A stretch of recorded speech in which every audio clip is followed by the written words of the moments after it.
તારીખ 4/8/2025 રોજ કલાક 13:00 વાગે આમોદ દરબારગઢ ફળિયામાં મકાનની ગલીમાં એક નવજાત તાજી જન્મેલી બાળકી અરક્ષિત હાલતમાં અવાવરૂ જગ્યાએ મળી આવેલ હતી,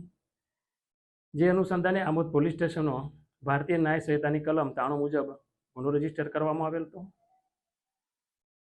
આ ગુનાની તપાસ દરમિયાન આ બાળકીની માતાની ઓળખ થયેલ હતી, જેની ઓળખ થતાં તપાસ કરતા તે સગીરા હોવાનું માલુમ પડેલ હતું અને એ બાબતે તપાસ કરતા આ જે સગીરા છે એના જ ઘરમાં એના બનેવીએ તેની સાથે અવારનવાર દુષ્કર્મ કરતા તે સગર્ભા થયેલી હતી અને જેના અનુસંધાને તેને બાળકીને જન્મ આપતા એ તજી દીધેલી હતી। આ બાબતે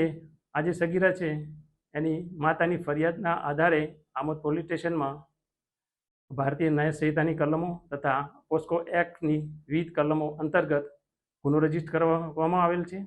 અને આ ગુનામાં જે તોહમતદાર સંડોવાયેલ છે એની આ ગુનાના કામે ધરપકડ કરવામાં આવેલ છે અને આગળની તપાસ આમોદના પોલીસ ઇન્સ્પેક્ટર શ્રી ચલાવી રહેલ છે।